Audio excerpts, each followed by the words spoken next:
मैं एक बार फिर से आप लोगों का और जो वेबकास्टिंग पे लाइव देख रहे हैं, सबका स्वागत करता हूं और हमारी आगे की यात्रा हम शुरू करते हैं।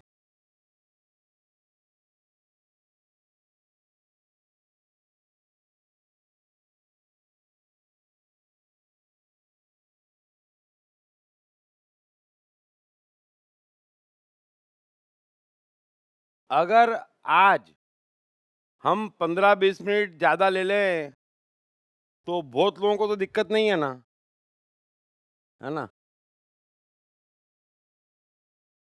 क्योंकि बहुत लंबी गीता है। अब मैं जो आपसे कहना चाह रहा हूं, आप सबके सब गीता में पीएचडी हो जाएंगे और यह भी पहली बार होगा क्योंकि कृष्ण की चेतना अद्भुत है।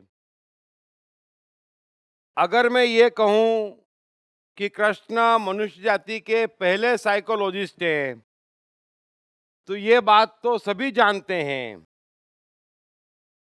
लेकिन उससे भी बड़ी बात ये है कि आज भी कृष्ण की बताई साइकोलॉजी का मुकाबला कहीं नहीं है। और एक चीज और समझ लेना, आप लोग सब इंटेलिजेंट लोग हैं। मैं जो बात करता, कृष्ण जो बात करते या कोई भी, वो काफी इंटेलिजेंट लोगों के लिए होती। अतः ये गलतफहमी निकाल देना कि दुनिया में कोई धर्म ग्रंथ होता है। अगर सबसे ऊंची कोई बात होती है तो वो साइकोलॉजी की होती है। साइकोलॉजी का अर्थ एक ही है कि कोई भी बात, कोई भी चीज, कोई भी वस्तु, चलो मैं ले लेता हूं कोई भी क्रिया, लेकिन वो जो मनुष्य के मन की स्थिति को सुधारे। तो जो ये चीज सुधारे उसको हम साइकोलॉजी कहते हैं। और गीता साइकोलॉजी की सरताज है, धर्म ग्रंथ नहीं है। धर्म ग्रंथ तो शास्त्र होते हैं जो इरिलेवेंट बात करते हैं, जो मन को सुधारने की जगह आश्रय, आश्वासन और लालच देते, उनको शायद आप धर्म ग्रंथ कह लीजिए। लेकिन वास्तव में धर्म का अर्थ एक ही है कि मनुष्य के मन को पॉजिटिव परिवर्तित कर देना, ताकि उसका जीवन चारों ओर खिल जाए। और वो काम साइकोलॉजी का है। जैसे विज्ञान पदार्थ को बदलता है, वैसे ही धर्म मनुष्य के मन को बदलता है। लेकिन धर्म शब्द ऐसा हो गया कि लगता है कुछ झाड़ फूक हो जाएगी। इसलिए साइकोलॉजिकल ग्रंथ होते हैं। जो भी बात होती वो साइकोलॉजिकल होती, हमारे मन को परिवर्तित करती। अब जो कृष्ण कह रहे हैं, मैं आपको वो बात एक बार फिर से कहता हूं, क्योंकि बड़ी गहरी साइकोलॉजी उन्होंने कही है कि न कोई मरता न कोई मारता, ये भ्रम है। मनुष्य न कुछ पा सकता न खो सकता, ये भी एक भ्रम है। अब सदियों से हम सुनते आ रहे हैं कि अरे क्या चोरी मत करो, ये मत करो, बदमाशी मत करो, किसी को सताओ मत। कृष्ण कह रहे हैं कि ये बातें बेबुनियाद है। कहने वाले को भी पता नहीं कि ये सिर्फ भ्रम है, और जब भ्रम है तो भ्रम मिटाए बगैर इसका इलाज होने वाला नहीं है। अभी इतने समय से ये कि यही बातें हम सुनते आ रहे हैं, किसमें परिवर्तन आ गया और कितनों में परिवर्तन आ गया, क्योंकि साइकोलॉजिकली गलत है। ये तो ठीक है, कानून है, पुलिस है, वरना थोड़ा सा अपने भीतर झांकना कि चोरी किसकी खत्म हो गई। और चोरी भी बड़ी सूक्ष्म है। मिलना खोना किसका चला गया, बड़ा सूक्ष्म है। अतः कृष्ण सीधी बात कर रहे हैं कि किसी को ऐसा सब मत कहो, उससे कुछ होने वाला नहीं है, सिर्फ विषय बदलने वाले हैं और कुछ भी उसका फायदा होने वाला नहीं है।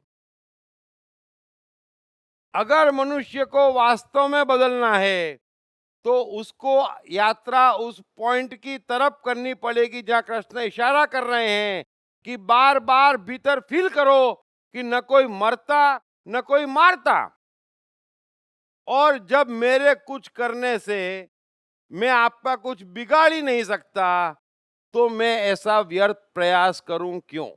बस, अगर किसी के कुछ करने से या बाहर कुछ करने से मेरा कुछ बिगड़ता ही नहीं तो मैं अकारण विचलित होऊं क्यों। बस, ये दो मेन बात है। जितना उसके निकट जाएंगे, अपने आप जो भी ये सारी लिस्ट कहते हैं कि ये नहीं करना, वो अपने आप होना बंद हो जाएगा। लेकिन वो कहने से, सुनने से किसी का खत्म नहीं होगा। तो ये साइकोलॉजिकली एकदम परफेक्ट बात कृष्ण ने कही।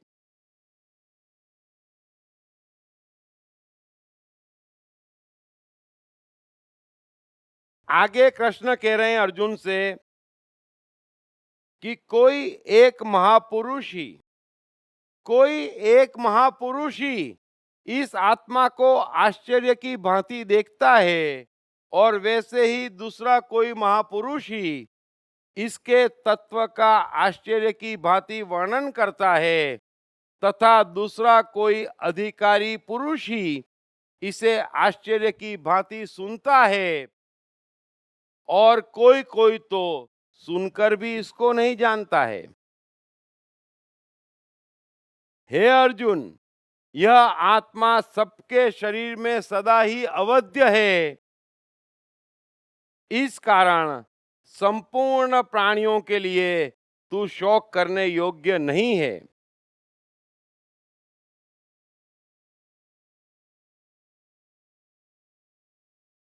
कृष्ण ने ये बात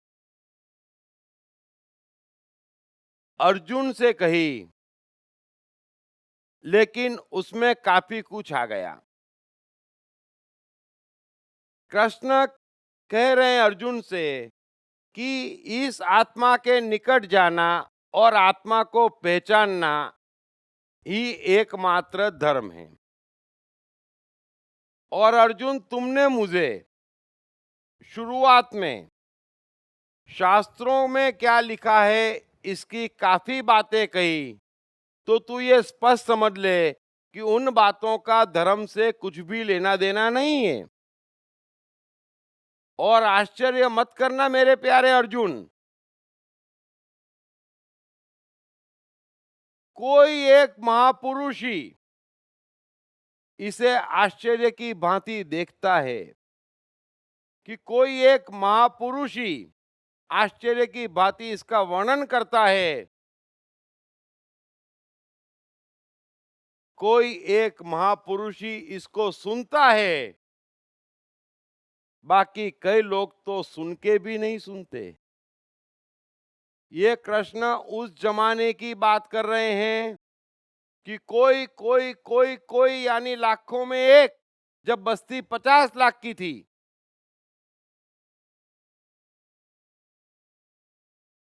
इसका सीधा अर्थ ये हुआ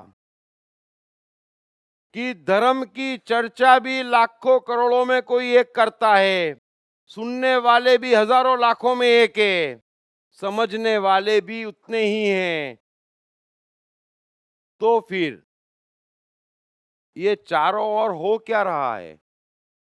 क्योंकि जगत का डेटा देखें तो बमुश्किल 15-18% लोग नास्तिक हैं, तो 82% या 85% लोग आस्तिक हैं, यानी कि धर्म में मानते हैं। ये तो आज की बात है, क्योंकि आज तो डेटा अवेलेबल है। तो फिर कृष्ण धार्मिक और अधार्मिक में इतना भेद क्यों कर रहे हैं? कि उस समय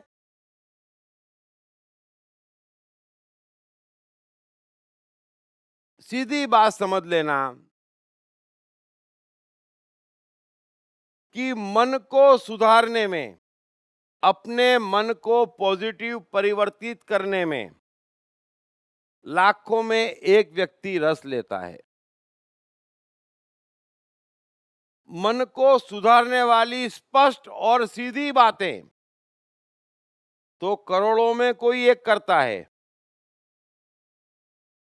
बाकी सब अपने जहन में ये देख लेना कि किसी को यहाँ सुधरने में इंटरेस्ट नहीं है, किसी को यहाँ पर सुधारने में इंटरेस्ट नहीं है। सबको शॉर्टकट चाहिए कि कोई आसरा मिल जाए, कोई आश्वासन मिल जाए और बाहर सब कुछ बदल जाए। हालांकि ये संभव ही नहीं है। आप जीवन भर कृष्ण के मंदिर में बैठे रहिए, चाहे हिमालय की पहाड़ी में बैठे रहिए, चाहे पंडित मौलवी पादरी बन के घूमते रहिए, रत्ती भर फर्क नहीं आना है। फर्क आना है अगर बाहर कहीं, तो पहले फर्क भीतर आना है। यहां पर एक बात और बड़ी स्पष्टता से समझ लेना कि अगर उस जमाने में, उस समय कृष्ण कह रहे हैं कि कोई एक वर्णन करता, कोई एक सुनता, कोई एक देखता, तो वो सतयुग नहीं हो सकता। क्योंकि सतयुग का अर्थ तो ऐसा होना चाहिए कि कम से कम 500 में से एक को तो आत्मा में रस लेना चाहिए। सो आश्रय आश्वासन की जो भी बात करते हैं, बाहर से भीतर को कोई भी कनेक्ट करता है, वो नॉन साइकोलॉजिकल, अधार्मिक और गलत बात है। जब कृष्ण कह रहे हैं कि बाहर की कोई चीज का भीतर प्रभाव ही नहीं पड़ता, तो वो ये नहीं कह रहे हैं कि अर्जुन धागे, अंगूठी, ज्योतिष, मेरी मूर्ति ये माइनस कर ले। तो ये बाहर से जो भीतर,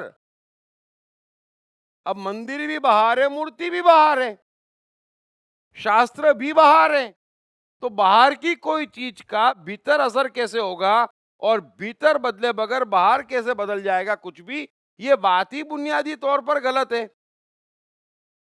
और जब गलत बात में ही लोगों का रस है और उन्हीं को धार्मिकता के सर्टिफिकेट मिल रहे हैं और यही लोग धर्म का ठेका लेके बैठे हैं, तो मनुष्य का उद्धार हो कैसे सकता है? न हम रुचि लेते अपने को बदलने में, न कोई दूसरा रुचि ले रहा है। बात ही सीधे सीधे आश्रय आश्वासन की हो रही है। और इसीलिए आप देख लेना, ये उस समय ही हो सकता था कि कोई द्रौपदी को दांव पे लगाए। ये उस समय ही हो सकता था कि द्रौपदी 5 भाइयों में बांट दी जाए। ये उस समय ही हो सकता था कि भरी सभा में, जहां भीष्म भी बैठे हैं और द्रोण भी बैठे हैं, द्रौपदी का वस्त्रहरण हो सकता। वो सतयुग तो वैसे भी नहीं था। आज तो ऐसी सोच भी मुश्किल से मिल सकती। और आज ऐसी सोच सोच भी ले मनुष्य, तो कानून बैठा है, पब्लिक भी बैठी है, कोई तमाशा देखने नहीं बैठा है। तो कभी सतयुग था तो आज है।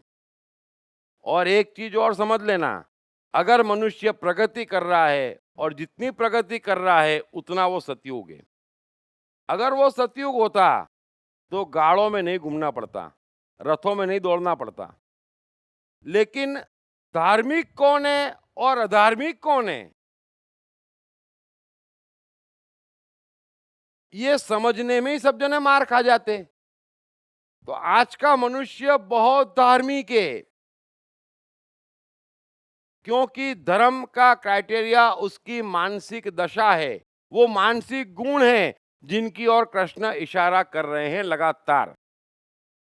धार्मिक वो नहीं है जो धर्म के नाम पे जो कुछ भी कर रहे हैं उसका धर्म से रत्ती भर लेना देना नहीं है। तो कृष्ण कह रहे हैं कि यह आत्मा सबके भीतर है अर्जुन, और वो सदैव से अवध्य है, उसका कोई वध नहीं कर सकता। इसलिए मेहरबानी करके तू किसी के भी लिए किसी भी कारण से शौक करने के लिए योग्य नहीं है। मैं आपसे भी कहता हूं, जब जब आपको किसी भी कारण से दुख पकड़ता है, फिर एबीसीडी नहीं है कि मेरे से इसका दुख नहीं देखा जा रहा इसलिए दुखी हूं।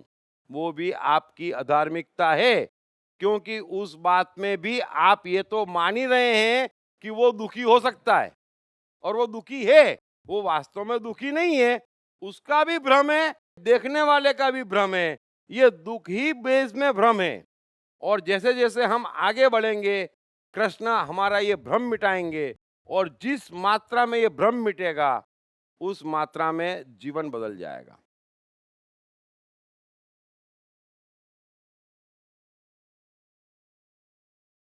आगे कृष्ण कह रहे हैं कि तथा अपने धर्म को देखकर भी, तथा अपने धर्म को देखकर भी तू भय करने योग्य नहीं है। अर्थात तुझे भय नहीं करना चाहिए, क्योंकि क्षत्रिय के लिए, क्योंकि क्षत्रिय के लिए धर्म युद्ध से बढ़कर दूसरा कोई कल्याणकारी कर्तव्य नहीं है। हे पार्थ, अपने आप प्राप्त हुए और खुले हुए स्वर्ग के द्वार रूप इस प्रकार के युद्ध को तो भाग्यवान क्षत्रिय लोग ही पाते हैं।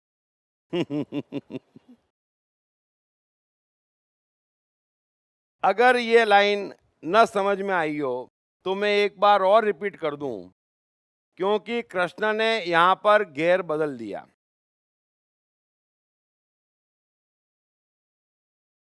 आप उस व्यक्ति की चेतना की कल्पना कीजिए। पिछला सेंटेंस उन्होंने बोला कि यह आत्मा अवध्य है, लेकिन इसको लाखों करोड़ों में एक देखता, जानना चाहता, जानता या जानने की कोशिश करता। लेकिन यह आत्मा अवध्य है, इसका कुछ नहीं बनता बिगड़ता, इसलिए तू किसी भी चीज के लिए शौक करने का अधिकारी नहीं है। तथा तथा अपने धर्म को देखकर भी तू भय करने योग्य नहीं है। अर्थात तुझे भय नहीं करना चाहिए, क्योंकि क्षत्रिय के लिए धर्म युद्ध से बढ़कर दूसरा कोई कल्याणकारी कर्तव्य नहीं है। हे पार्थ, अपने आप प्राप्त हुए और खुले हुए स्वर्ग के द्वार रूप इस प्रकार के युद्ध को तो भाग्यवान क्षत्रिय ही पाते हैं। कृष्ण का टारगेट बड़ा सीधा और साफ है, ये मैं आपसे कह चुका हूं। कृष्ण का टारगेट एक ही है कि अर्जुन अच्छी मनोदशा में युद्ध करे, बस। और अर्जुन युद्ध करे। जैसे हमारा टारगेट होता है कि हम नहीं चाहते कि बच्चा गंदे में खेले, है ना, तो हम वो ना खेले, उसके लिए क्या क्या लॉजिक देते हैं जरा याद कर लेना। अव्वल तो डराते हैं, बड़े ध्यान से समझना। अगर वो डरता नहीं है तो क्या करते हैं, हम उसको लालच देते हैं, है ना, कि भाई नहीं खेलेगा तो तुझे टॉफी दूंगा। तो ये कृष्ण अर्जुन को टॉफी दे रहे हैं और कुछ भी नहीं है। तो कृष्ण कह रहे हैं कि पागल, तेरे धर्म को देखते हुए भी तू भय करने के योग्य नहीं है, अतः तुझे भय नहीं करना चाहिए, क्योंकि क्षत्रिय के लिए धर्म युक्त युद्ध से बढ़कर दूसरा कोई कल्याणकारी कर्तव्य नहीं है। अब दुनिया में कोई भी युद्ध और किसी भी प्रकार का युद्ध या कोई भी हिंसा और कैसी भी हिंसा इस जन्म में धर्मयुक्त तो नहीं हो सकती।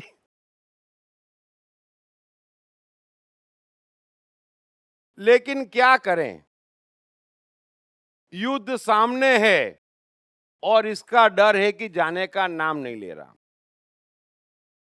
और ये बात अच्छे से समझ लेना कि जो भय है वो हेड है और जो लोभ है वो टेल है। ये दोनों अलग अलग नहीं है, ये दोनों एक ही सिक्के के दो पहलू हैं साइकोलॉजिकली। अगर आपकी यह गलतफहमी हो और सदियों से साइकोलॉजी के विषय में मनुष्य पूरी तरह से बेहोश है कि भय और लोभ दो अलग अलग बिल्कुल भी नहीं है, एक ही सिक्के के हेड और टेल है, सिक्का एक ही है। जितना लोभ होगा उतना ही भय होगा, न इतना कम न इतना ज्यादा किसी मनुष्य में। अतः कोई ये मत समझना कि मैं डरा हुआ हूं। तू डरा हुआ होगा तो लोभी भी होगा, और लोभी होगा तो डरा हुआ भी होगा, क्योंकि ये एक ही सिक्के के हेड टेल है।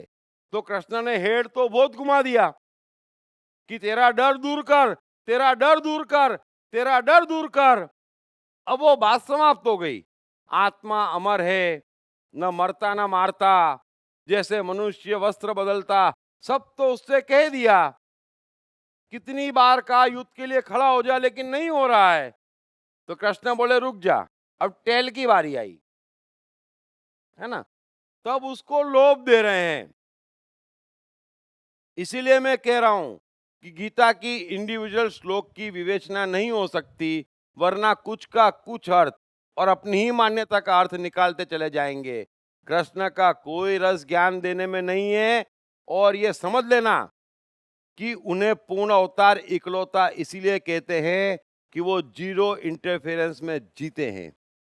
उन्होंने जीवन में किसी को राय भी नहीं दी।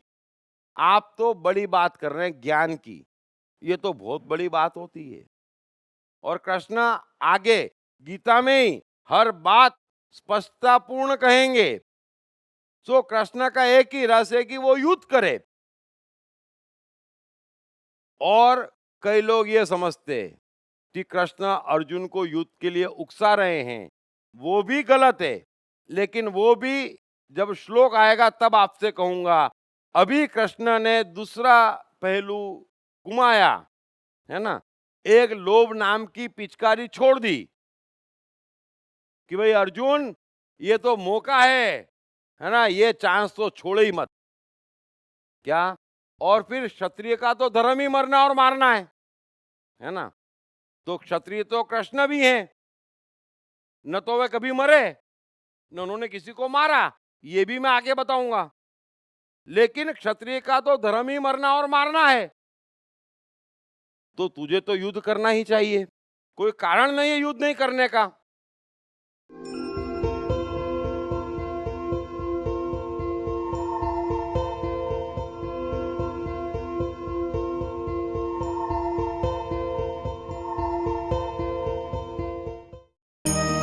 कृष्ण मन और जीवन के मास्टर।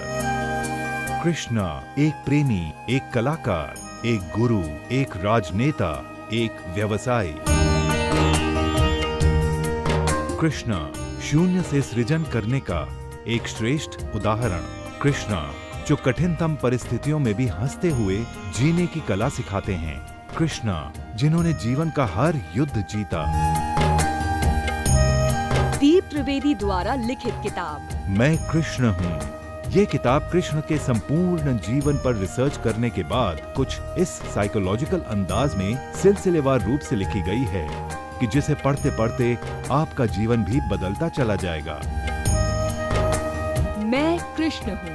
ये किताब अंग्रेजी, हिंदी, मराठी तथा गुजराती में एक साथ atmanestore.com साथ ही सभी प्रमुख ई-कॉमर्स साइट्स पर भी उपलब्ध है। आगे कह रहे हैं कि तू तो भाग्यवान है कि तुझे अपने आप ये युद्ध मिल गया।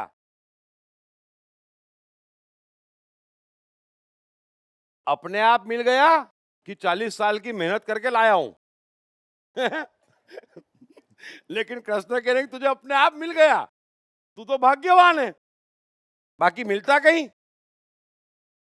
अरे भाई, हम ही कौरवों से झगड़े हैं हमें ही राज्य चाहिए था, हमने ही सेना एकत्रित करी है, हमने ही ललकारा है, अपने आप का मिल गया। लेकिन कृष्ण कृष्ण है।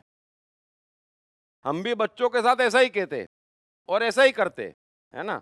बेटा फर्स्ट आएगा तो ये दूंगा, एक हथियार है, नहीं आएगा तो देख लेना, ये दूसरा हथियार है, तीसरा हथियार है भी नहीं संसार में। इस संसार में दो ही हथियार है मनुष्य को चलाने के लिए, या तो उसे डराओ तो वो चलेगा, या उसे लालच दो तो वो चलेगा, वरना वो चलेगा नहीं। और ये साइकोलॉजी, हाँ, ये एक साइकोलॉजी है जो ये सारे सो कॉल्ड धर्म वाले जानते हैं। नरक से डराते, पाप से डराते और अंगूठी धागे देते, बस ये एक ही साइकोलॉजी है जो वो जानते। तो ये समझ लेना, कोई भी मनुष्य किसी भी कीमत पर अगर उसमें भय और लोभ नहीं होगा तो वो इतना भी हिलेगा नहीं, हिल सकता ही नहीं है। ये जो भी हिलना है ना, वो भय और लोभ का है। तो कृष्ण ने भय दूर करने की काफी कोशिश कर ली, लेकिन भय अकेला दूर नहीं होता, साथ में लोभ पकड़ाना पड़ता है, क्योंकि लोभ भय को काटता, भय लोभ को काटता, और दोनों कटे तब जाके तो मनुष्य मनुष्य बने। अब एक चीज और समझ लेना कि एक पर्टिकुलर मनोदशा में अर्जुन युद्ध के मैदान में आया था, सेना देख के एक दूसरी मनोदशा में आ गया, फिर तीसरी ही मनोदशा में उसने कृष्ण पे ज्ञान झाड़ा। फिर जब कृष्ण ने यहां वहां थोड़ा हिलाया उसको, तो थोड़ा ठिकाने आया कि मैं डर गया हूं। तो अर्जुन की मानसिकता चेंज हो रही है, और जैसे जैसे उसकी मानसिकता चेंज हो रही है ना, जैसे जैसे वो बीमारियां चेंज कर रहा है, वैसे वैसे कृष्ण टैबलेट चेंज कर रहे हैं, है ना। तो बड़े अच्छे से समझ लेना, अर्जुन की मानसिकता समझना बहुत जरूरी है, और उसके अनुसार कृष्ण जो चेतना का स्वरूप अपना बदल रहे हैं वो समझना भी बहुत जरूरी है। तब जाके ये गीता ऐसा मैजिक करेगी जिसकी आप कल्पना नहीं कर सकते। आगे कृष्ण कह रहे हैं, तुरंत घेर बदला। इस श्लोक में कृष्ण ने फिर से घेर बदल दिया, क्योंकि समय कम है, युद्ध का बिगुल बज चुका है और ये युद्ध करने को तैयार नहीं हो रहा है। कृष्ण के लिए ये युद्ध जो वो अर्जुन से कर रहे हैं वो महाभारत से ज्यादा बड़ा होता जा रहा है ना। तो कृष्ण आगे कह रहे हैं, किंतु यदि तू इस धर्म युक्त युद्ध को नहीं करेगा तो स्वधर्म और कीर्ति को खोकर पाप को प्राप्त होगा। हे अर्जुन, किंतु यदि तू इस धर्म युद्ध को नहीं करेगा तो स्वधर्म और कीर्ति को खोकर पाप को प्राप्त होगा, तथा सब लोग तेरी बहुत काल तक रहने वाली अपकीर्ति का भी कथन करेंगे, और माननीय पुरुष के लिए अपकीर्ति मरण से भी बढ़कर है, समझ। और जिनकी दृष्टि में तू पहले बहुत सम्मानित होकर अब लघुता को प्राप्त होगा, वे महारथी लोग तुझे भय के कारण युद्ध से हटा हुआ मानेंगे। तेरे वैरी लोग तेरे सामर्थ्य की निंदा करते हुए तुझे बहुत से न कहने योग्य वचन भी कहेंगे। उससे अधिक दुख और क्या होगा। ब्यूटीफुल। कृष्ण से बड़ा साइकोलॉजिस्ट कोई पैदा ही नहीं हो सकता। कमाल कमाल और कमाल। अब यहां पर समझना कि कृष्ण ने अर्जुन को लोभ तो पकड़ा दिया उसी की भाषा में, क्योंकि वो पाप पुण्य स्वर की भाषा समझता है। उसने उसी भाषा में कृष्ण से बातचीत करने की शुरुआत करी थी। तो साइकोलॉजी का बड़ा सीधा अर्थ होता है कि मुझे आपको यहां से बाहर भेजना है, ये मेरा पर्पस है। कृष्ण का पर्पस है कि तू यहां से जा और युद्ध के लिए खड़ा हो जा। अब उसके लिए मैं कुछ भी कहूं, मेरा पर्पस बड़ा साफ है कि तू बाहर जा। अब कोई नहीं जाता तो हम बच्चों को कहते हैं उस कमरे में मत जाना, वहां भूत है। तो क्या भूत है? भूत नहीं है, है ना? सो पर्पस बड़ा साफ है कि तू युद्ध कर। और अर्जुन जरा भी युद्ध के लिए राजी नहीं हो रहा है। डर निश्चित ही गहरा है। तो कृष्ण जो वो मरने से डर रहा है, जो वो मारने से डर रहा है, कृष्ण उसको उससे भी हजारों गुना बड़ा भय दिखा रहे हैं कि तू तो इतना शॉर्ट का देख रहा है कि मैं मर जाऊंगा, है ना? अरे उससे भी बड़ी मुसीबत तो पीछे खड़ी है। ये तो मुसीबत कुछ भी नहीं है बोले। तो कृष्ण क्या कह रहे हैं? किंतु यदि तू इस धर्मयुक्त युद्ध को नहीं करेगा तो स्वधर्म और कीर्ति को खोकर पाप को प्राप्त होगा। स्वधर्म यानी आजीविका का साधन। मनुष्य जब तक है तब तक उसे अपना जीवन चलाना है अपने बल पे। तो जीवन चलाने के लिए, अपना जीवन चलाने के लिए वो जो कुछ भी करता है वो उसका स्वधर्म है। स्वधर्म का मतलब हिंदू मुस्लिम सिख ईसाई नहीं। अगर कोई हाउसवाइफ है तो हाउसवाइफ उसका स्वधर्म है। और कोई भी आदमी उसका स्वधर्म नहीं निभाता तो उसके लिए संकट खड़े हो जाते हैं, ये सब जानते हैं, है ना? तो कृष्ण कह रहे हैं कि तू क्षत्रिय है और लड़ना तेरा स्वधर्म है। अगर वो तू नहीं करेगा तो तेरे लिए बड़ी मुसीबत खड़ी हो जाएगी, क्योंकि तू कीर्ति खो देगा। जो तेरा यश है कि अर्जुन से बड़ा धनुर्धारी नहीं और अकेले हाथों हजारों को मार देता है, ये तेरा यश है, ये तेरा गर्व है और इसी गर्व के लिए तू जिया है। और जब भी तुमने किसी को मारा है बड़ा ऊंचा महसूस किया है अपने को। लेकिन अगर तू ये युद्ध नहीं करेगा तो वो गर्व खो देगा और पाप को प्राप्त होगा। अब कृष्ण जिसको पाप कहते हैं वो भी समझ लेना बिल्कुल क्लियर है। पाप का अर्थ है कोई भी ऐसा कृत्य जिससे हम अपने लिए परेशानी बढ़ाते। पाप आप बाहर नहीं कर सकते, ये भी गलतफहमी दूर कर लेना। ये पाप वो पाप, मैं बाहर पाप कर ही नहीं सकता। मैं लाख चाहूं आपको परेशान करना, आपके हाथ में एक सत्ता कुदरत ने दी है कि आप परेशान मत हो। तो मैं तो पाप कर ही नहीं सकता, अंतिम सत्ता तो आपके हाथ में है। लेकिन अपने को तो मैं सता सकता हूं। तो जो हम अपने को सताते, जो हम अपने भीतर दुख, क्लेश, टेंशन, चिंताएं, क्रोध उत्पन्न करते, वो पाप है। तो कृष्ण कह रहे हैं कि तू पाप को प्राप्त होगा, यानी महादुख को प्राप्त होगा। तू अभी ये छोटे दुख को रो रहा है कि हे कृष्ण, तुम तो बार बार कह देते हो युद्ध कर। अरे मैं कैसे युद्ध करूं, मेरी जान ही चली जाएगी, है ना? तो कृष्ण कह रहे हैं कि प्यारे वो तो एक समस्या है ही है, दूसरी समस्या की ओर तो तेरी नजर ही नहीं जा रही है कि तू स्वधर्म खोएगा। समझे आप, कोई हाउस वाइफ है, वो बोलेगी मैं बच्चों को नहीं रखूंगी, मैं खाना भी नहीं बनाऊंगी, तो क्या हाल होगा उसका? कोई घर में जवान लड़का है, बोले मैं तो कमाने नहीं जाऊंगा, तो क्या हाल होगा उसका?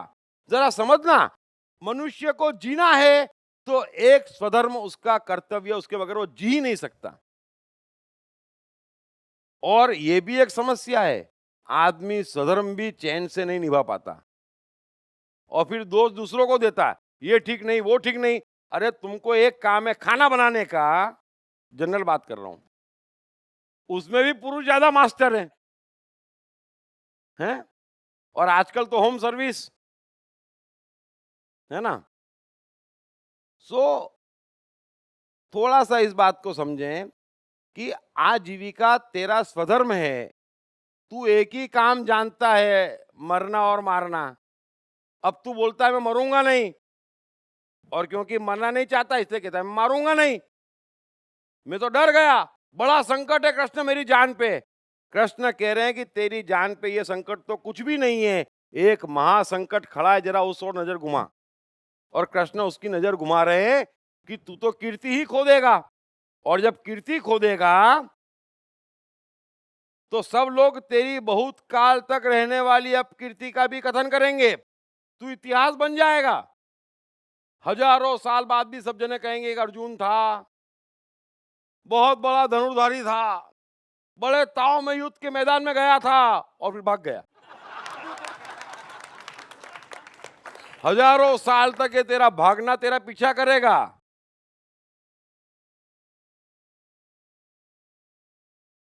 और एक माननीय पुरुष के लिए जो भी वट के लिए जीता है, समझ लेना, उसके लिए अपकीर्ति से बढ़कर कुछ भी नहीं है, वो मरण से भी खराब है।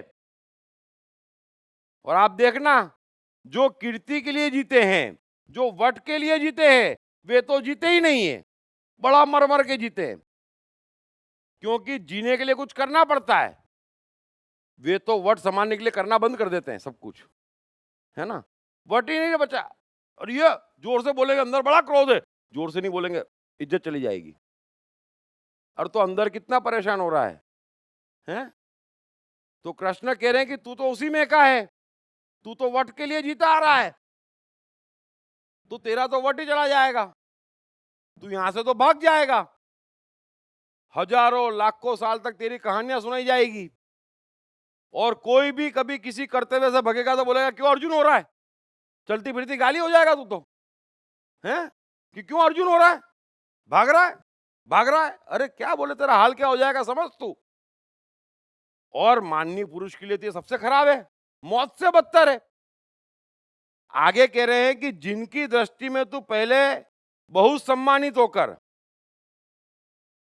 जिनकी दृष्टि में तू पहले बहुत सम्मानित होकर अब लघुता को प्राप्त होगा, वे महारथी लोग तुझे भय के कारण युद्ध से हटा हुआ मानेंगे।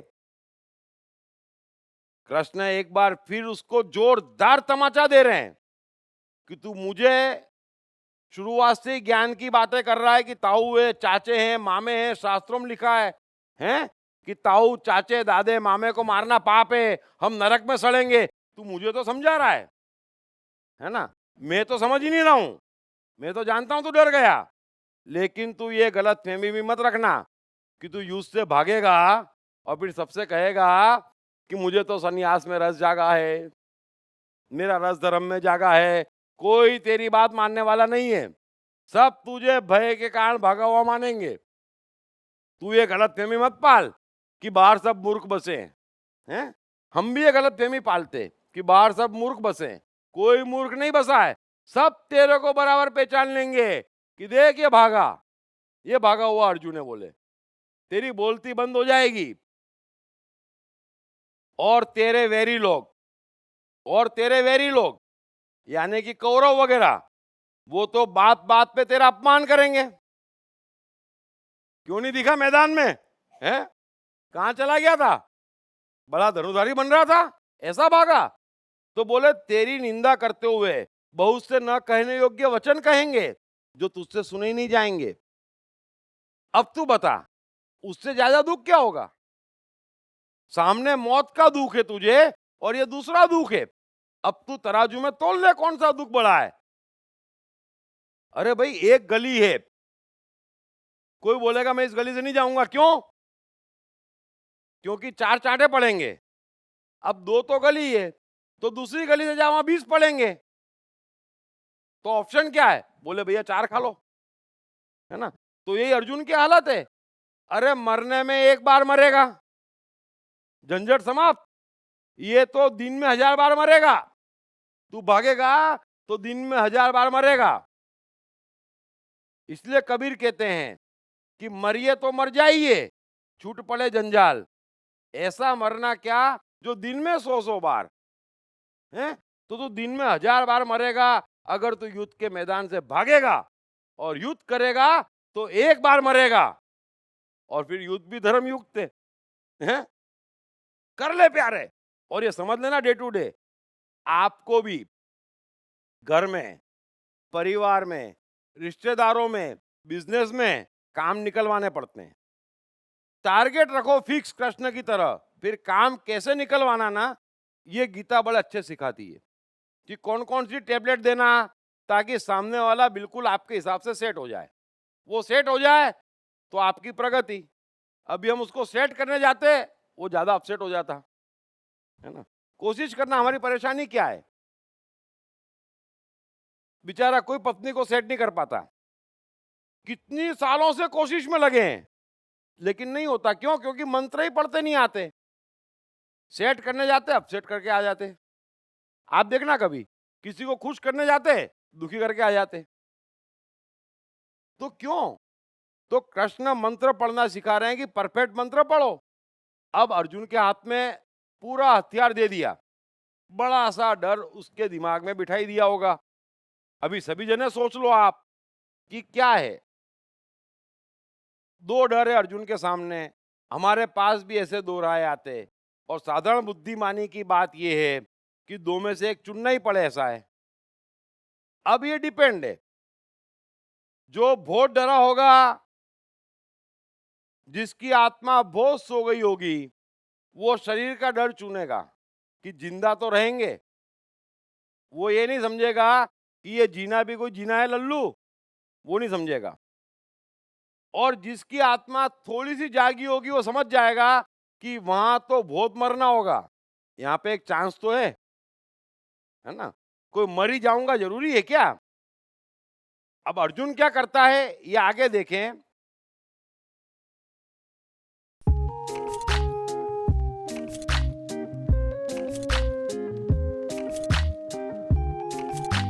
हाय, मेरा नाम शील कुमार अवस्थी है और मैं बैंक में काम करता हूँ as a senior manager. My name is Omkar Kulkarni and I'm a engineering student. मेरा नाम जयराम प्रसाद है, मैं सेल्फ एम्प्लॉयड हूँ। मैंने इनकी बुक पढ़ी I am the mind. Sir ने I am the mind book में बहुत क्लियरली मेंशन किया है कि माइंड किस तरीके से वर्क करता है, कैसे प्रॉब्लम्स को क्रिएट करता है और इसका सोल्यूशन क्या है लाइफ में। It's a really great book that I've come across in so many years. I've read many books but this one stands apart. इस पुस्तक की सरल भाषा, साधारण ढंग से मन का क्लासिफिकेशन ने मुझे बहुत प्रभावित किया है। I have read the book. It clearly identifies, explains the difference between your brain and the mind. All the 7 states of the mind are clearly defined in that book and that's the best thing about the book. So it's a very nice book written in a very clear language. मेरा तो मानना है, मैं मन हूँ पुस्तक, हर व्यक्ति को पढ़ना चाहिए।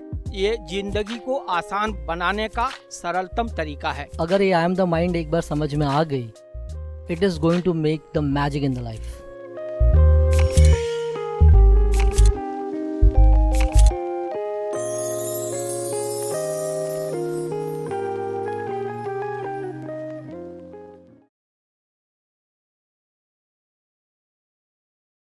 कृष्ण अपनी बात यहां से फिर आगे बढ़ा के एक अंतिम बात कह रहे हैं। बड़े प्यार से समझना इस श्लोक को भी। कृष्ण कह रहे हैं कि या तो तू युद्ध में मारा जाकर स्वर्ग को प्राप्त होगा, है ना, अथवा संग्राम में जीतकर पृथ्वी का राज्य भोगेगा। इस कारण हे अर्जुन, तू युद्ध के लिए निश्चय करके खड़ा हो जा। बस कृष्ण ने पहले अर्जुन का डर दूर करने की कोशिश करी, फिर उसको लोभ पकड़ाया, लोभ पकड़ा के बड़ी जोर से डराया, है ना, कि अपकीर्ति हो जाएगी, जहां जाएगा वहां थूथू हो जाएगी, तू तो जी ही नहीं पाएगा, मौत से बदतर तेरी हालत हो जाएगी, इससे तो बेहतर है कि तू युद्ध कर। डरा दिया। अब वापस एक महालोभ पकड़ा रहे। पहले महाडर दिखा दिया, अब महालोभ पकड़ा रहे हैं। कह रहे हैं कि या तो तू युद्ध में मारा जाएगा तो स्वर्ग मिलेगा क्योंकि धर्म युद्ध है ना, और जीत जाएगा तो राज्य भोगेगा, जीते जी स्वर्ग है, तेरा तो नुकसान ही कुछ नहीं है। जीत भी तेरी, पट भी तेरी, प्यारे, है ना। वो कृष्ण गॉडफादर की तरह बोल रहे हैं। वो है ना डायलॉग कि I give an offer you can't refuse. तो ऐसी ऑफर है, इसको रिफ्यूज कैसे कर सकता कोई। अगर तू युद्ध में मरेगा तो स्वर्ग मिलेगा, हारेगा तो राज्य मिलेगा, और क्या चाहिए प्यारे? तू निश्चय करके युद्ध के लिए खड़ा हो जा। बात समाप्त। फिर से अब कृष्ण ने तो पूरी मेहनत करी अपनी तरफ से, कुछ भी बाकी नहीं रखा, साम धाम दंड भेद। अब सवाल उठता है अर्जुन पे क्या असर हुआ, है ना? तो बात करते करते निश्चित ही कृष्ण अर्जुन की आंखों में तो झांक ही रहे होंगे, कितना सब कह दिया, अब तो राजी हो ही जाना चाहिए। लेकिन अर्जुन टस से मस नहीं हुआ, है ना? कहने की जरूरत नहीं है, जब हम बातचीत करते हैं तो हर चीज कहने की जरूरत नहीं है ना? हम सफाई देते हैं, सामने वाले को ये कहने की जरूरत नहीं पड़ती मैं कन्विंस नहीं हुआ, चेहरे से मालूम पड़ जाता कन्विंस नहीं हुआ, तो हम और सफाई देते, फिर देखते कुछ हुआ, फिर और देते, फिर लगता थोड़ा पिघला किसी पॉइंट पे तो उस पॉइंट को पकड़ के बैठ जाते, पूरा वजन वहां देते, चल इस पॉइंट से कन्विंस हो जा। तो कृष्ण ने तो अपनी तरफ से पूरी मेहनत करी, लेकिन अर्जुन भी अर्जुन है, वो राजी नहीं हुआ। तो कृष्ण समझ गए कि युद्ध के लिए अभी भी राजी नहीं है। इतना कहने के बाद भी आत्मा की अमरता कह दी, बड़ा डर दिखा दिया, महालोभ दिखा दिया, लेकिन फिर भी इसकी सुई वहीं अटकी है कि मैं मर जाऊंगा बस। और ये सारी बातें जिंदा मनुष्य के काम की अर्जुन सोच रहा है, जब मरने ही वाला हूं तो करूंगा क्या? सो मैं तो मरना नहीं चाहता, बस एक ही बात। अर्जुन एक ही रट पकड़ के बैठा है कि मैं मरना नहीं चाहता, और कृष्ण रट पकड़ के बैठे हैं कि तुझे युद्ध तो करना ही पड़ेगा। अब ये दोनों का जो चल रहा है संघर्ष, वो चल ही रहा है। ये बात समझ गए ना गीता में? अर्जुन की पूरी इंद्रिय एक जगह पे लगी है कि मुझे युद्ध नहीं करना है, और अभी तक वो डटा हुआ है कि मुझे युद्ध नहीं करना है, क्योंकि इतनी बड़ी बात करने के बाद भी वो राजी नहीं है, मतलब मजबूत ही मजबूत है। कृष्ण के पास ऑप्शन नहीं है युद्ध करवाए सिवा, क्योंकि अर्जुन युद्ध ही नहीं करेगा तो कौरव तो 2 दिन में जीत जाएंगे। और फिर अर्जुन की सारी बातें बेईमानी है, सो उसको तो जाने देते हैं, वक्त आने पे कवर करेंगे धीरे धीरे गहराई के साथ कि अर्जुन कितना कलाकार है और हम भी कम नहीं है। इसलिए हमारी अर्जुन की बनेगी, कृष्ण को घुसने देना पड़ेगा जो वो कहना चाह रहे हैं, बस।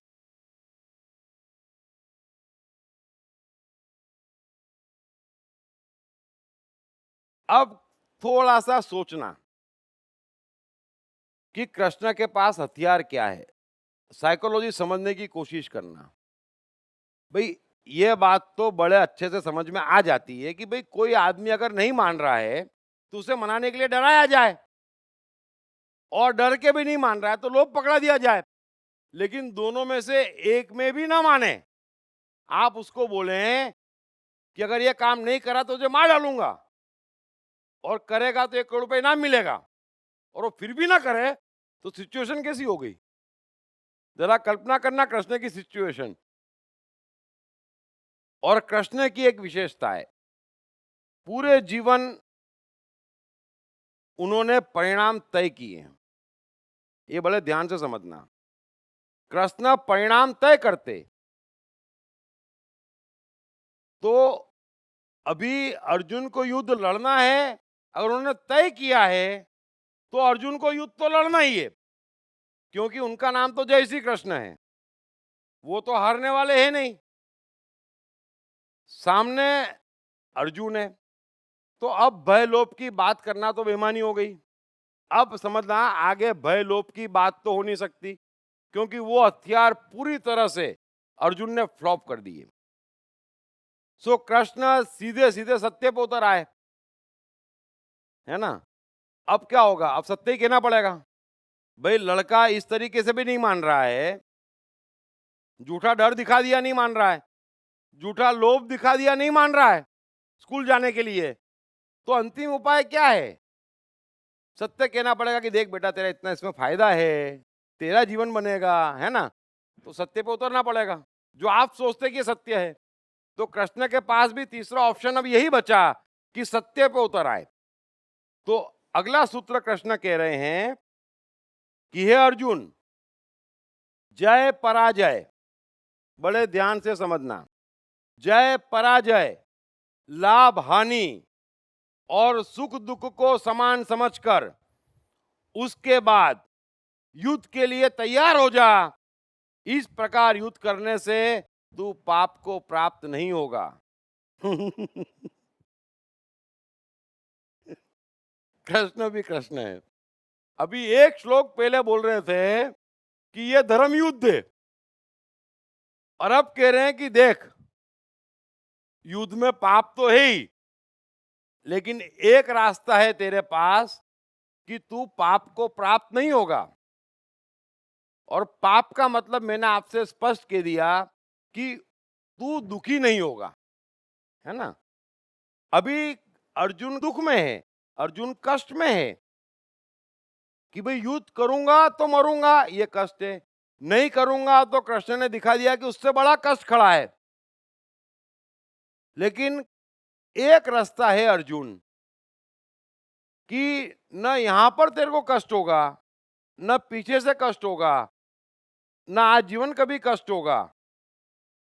एक कंडीशन है, अगर तू उस मनोदशा में युद्ध करेगा तो पाप को प्राप्त नहीं होगा, यानी रत्ती भर तुझे दुख नहीं होगा, रत्ती भर टेंशन नहीं होगा, कोई खराब भाव नहीं पकड़ेगा।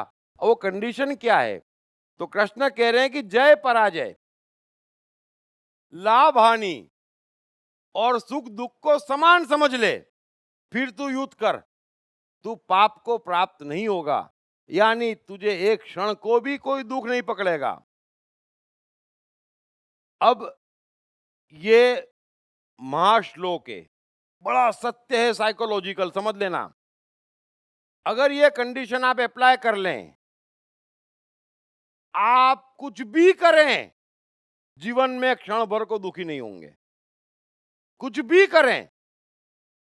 कृष्ण तो युद्ध की गारंटी ले रहे हैं कि इस कंडीशन में तू युद्ध कर, तू दुख को प्राप्त नहीं होगा, यानी पाप को प्राप्त नहीं होगा। मैं कहता हूं, आप कोई भी कर्म जीवन में ये कंडीशन अप्लाई करके कर लीजिए, आप आज जीवन क्षण भर को दुखी हो जाए तो मेरे पास आ जाना,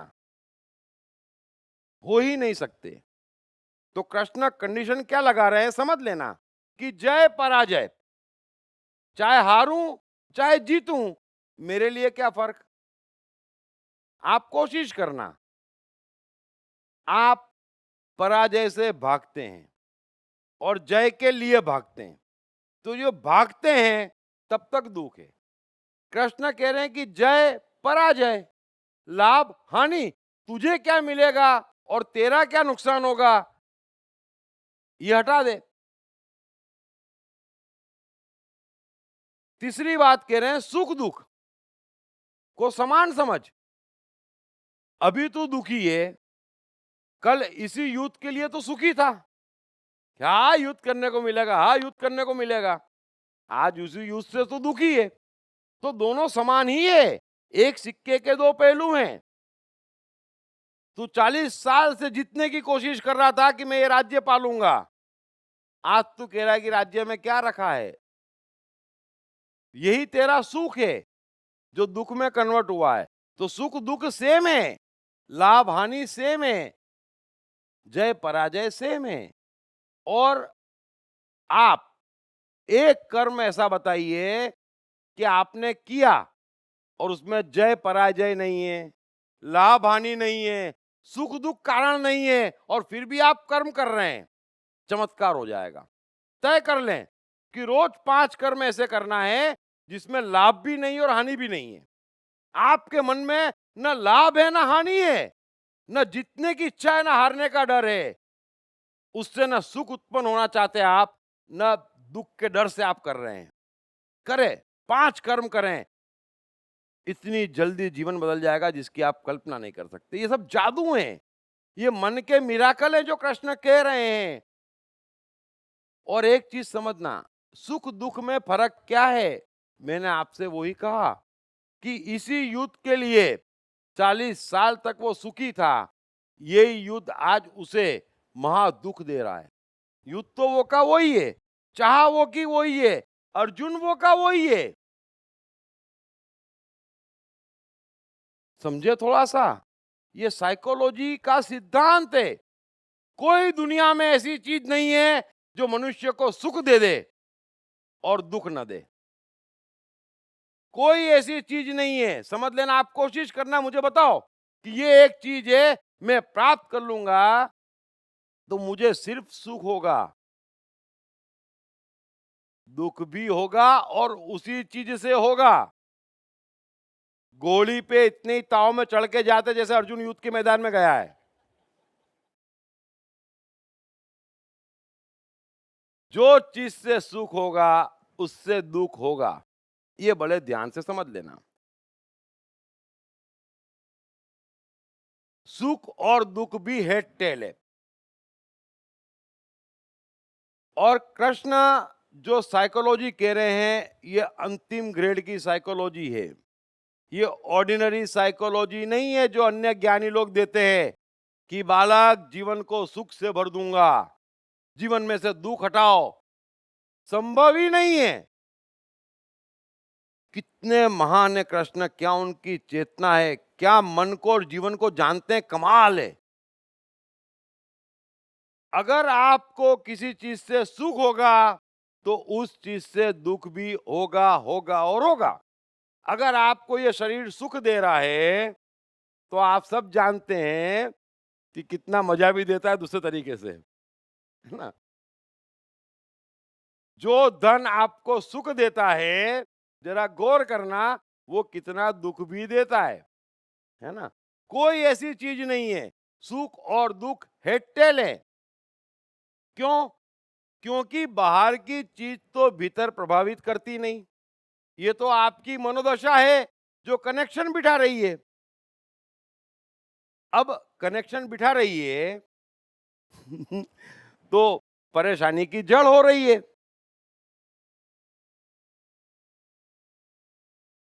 अतः अगर आप इससे छूटना चाहते, इस कनेक्शन को काटना चाहते,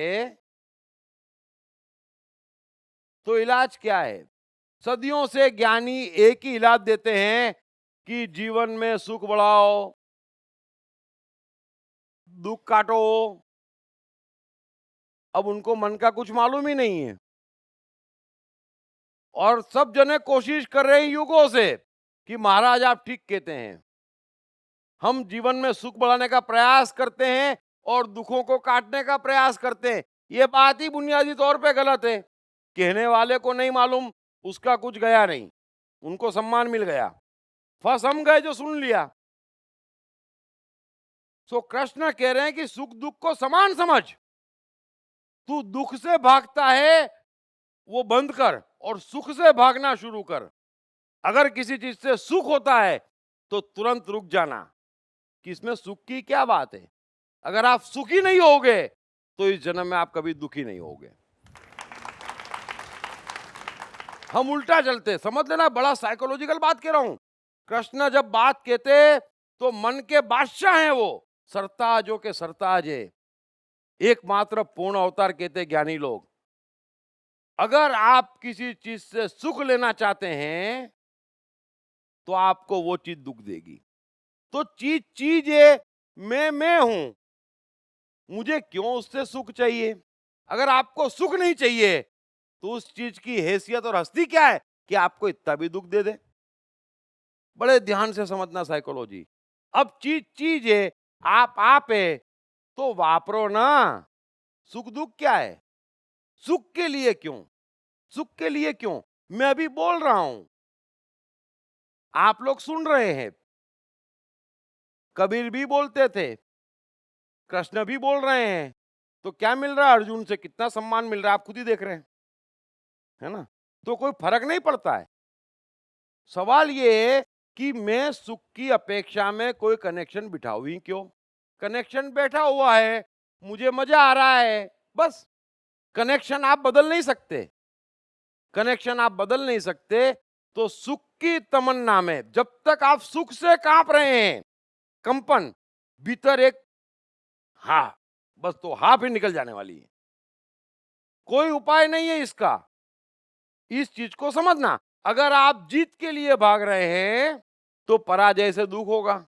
अगर आप जीतने में खुश नहीं है, उसमें कौन सी बड़ी बात है? अरे भाई, मैंने काम किया है, बरोबर है, अच्छा बिजनेस किया, अच्छी अक्कल लगाई, अच्छा कमा लिया, उसमें सुखी होने की क्या बात है? कमा लिया तो वापरो, वापरने की बात तो है, लेकिन सुखी हो जाते फिर क्या होता? फिर नुकसान होता तो दुखी हो जाते। अगर आप सुखी नहीं होंगे तो आप कभी दुखी नहीं होंगे। और दुख को तो प्रयोग करो ही मत, दुख से प्रयोग करो ही मत, दुख से आपका कोई संबंध नहीं है। दुख तो परिणाम है, जिन जिन चीजों से आपने सुख प्राप्त करने की कोशिश करी, उसके परिणाम में आपको दुख मिल रहा है। आप सुख प्राप्त करने की कोशिश करना बंद कर दीजिए। कैसे? ये भी कृष्ण समझाएंगे। मैंने भी आपको समझाने की कोशिश करी कि भाई मैं व्यवसाय कर रहा हूं, अगर कमा लिया और अगर सुखी नहीं हुआ तो मैं नुकसान में दुखी नहीं होऊंगा, और अगर मैं दुखी नहीं होऊंगा तो मेरे डिसीजन भी हमेशा अच्छे रहेंगे। दूसरी बात, अप डाउन तो होता रहता। मुझे व्यवसाय से धन मिला, धन वापरने की मनाही नहीं है, तो आप वापरो, लेकिन फिर सुख, जैसे ही सुख की चाह करेंगे वो चीज आपको दुख देगी, और बराबरी पे ये नियम है, और इस नियम को कोई बदल नहीं सकता। जो चीज जितना सुख देगी उतना दुख देगी, और सुख और दुख के पार जो थर्ड डायमेंशन है, कि जिसमें ना सुख है ना दुख है, ना जीत है ना हार है, उसका किसी को पता नहीं है। इसलिए सब जने फंसे हुए हैं। तो उस तीसरे डायमेंशन की तरफ कृष्ण जब हमको ले जाएंगे तो हम आगे बढ़ेंगे। अभी ये चीज सबके समझ में आ गई? कोई आपके पास अल्टरनेट नहीं है।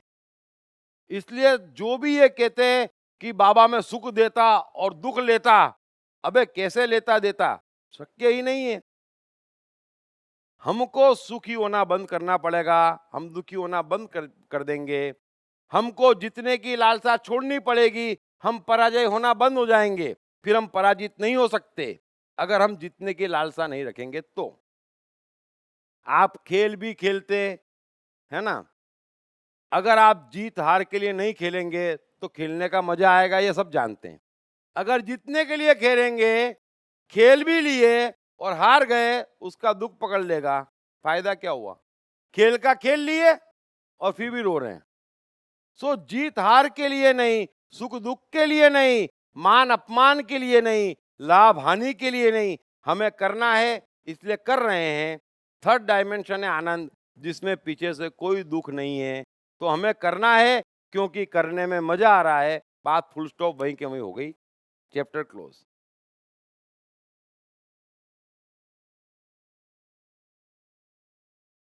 अब एक्चुअली एक नया टर्निंग कृष्ण ने लिया है, तो मैं सवाल जवाब ले लेता हूं क्योंकि काफी लंबा है, सो हो नहीं पाएगा, और टर्निंग चेंज करना नहीं चाहता मैं, क्योंकि जो टर्न कृष्ण ले रहे हैं तो फिर वो टर्निंग पूरा करें वो बेहतर है।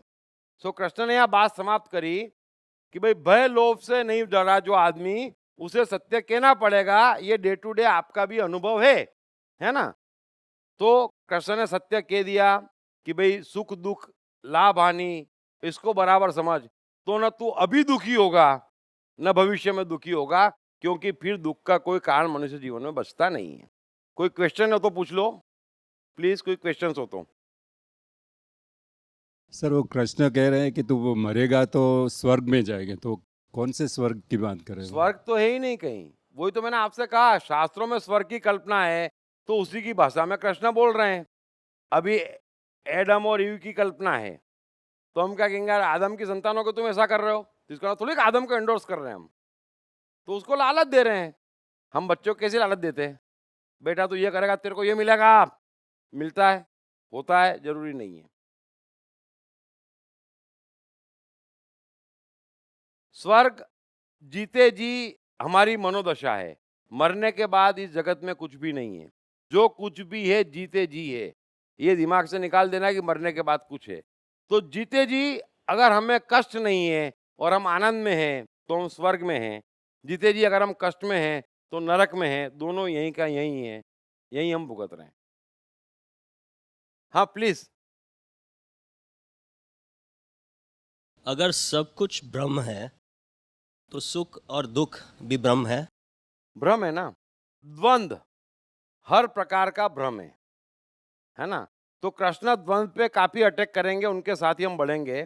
तो द्वंद्व भ्रम है और थर्ड डायमेंशन सत्य है। 3 डायमेंशन दुनिया में है, बरोबर है। एक जिसे हम सोल कहते हैं, आत्मा कहते हैं, भगवान कहते हैं, एक टाइम और एक स्पेस। तो 3 डायमेंशन है, उसमें सोल सत्य है, टाइम और स्पेस भ्रम है, बरोबर है। ऐसे ही सुख दुख भ्रम है, इन दोनों के सेंटर में एक थर्ड डायमेंशन है जिसकी हमें कल्पना नहीं है। जय और पराजय दोनों भ्रम है, एक डायमेंशन बीच में सेंटर में है जिसकी हमें कुछ कल्पना नहीं है, लेकिन वही इस गीता के सारे हम भीतर अनुभव करेंगे कि वो थर्ड डायमेंशन है क्या। अगर वो आ गया तो फिर दुख का कोई कारण नहीं है, फिर आनंद ही आनंद है, मस्ती ही मस्ती है। तो थैंक यू वेरी मच।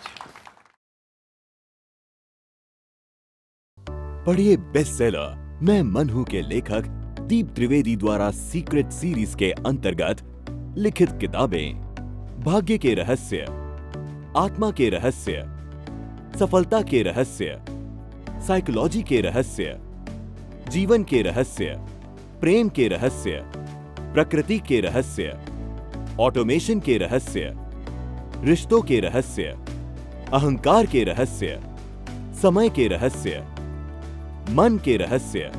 ये किताब अंग्रेजी, हिंदी, मराठी तथा गुजराती में एक साथ atmanestore.com पर भी उपलब्ध है। कृष्ण का बचपन कैसा गुजरा? कृष्ण राधा का प्यार क्या था? कृष्ण ने कितने विवाह किए? कृष्ण की चाइल्ड साइकोलॉजी क्या थी? कृष्ण ने ग्वाले से द्वारकाधीश तक का सफर कैसे तय किया? ये यादव स्थली क्या है? इन तमाम सवालों के जवाब जानिए। दीप त्रिवेदी द्वारा लिखित किताब मैं कृष्ण हूँ।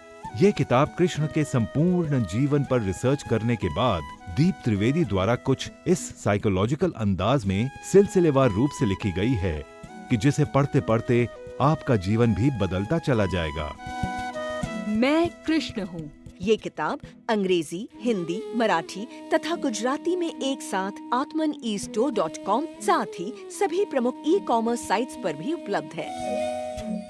दीप त्रिवेदी की मनुष्य के जीवन और उसकी साइकोलॉजी पर एक गहरी पकड़ है। मनुष्य जीवन के विभिन्न पहलुओं पर सर्वाधिक चर्चा करने का रिकॉर्ड भी उन्हीं के नाम पर है। मनुष्य जीवन का ऐसा कोई पहलू नहीं जिस पर उन्होंने खुलकर चर्चा ना की हो,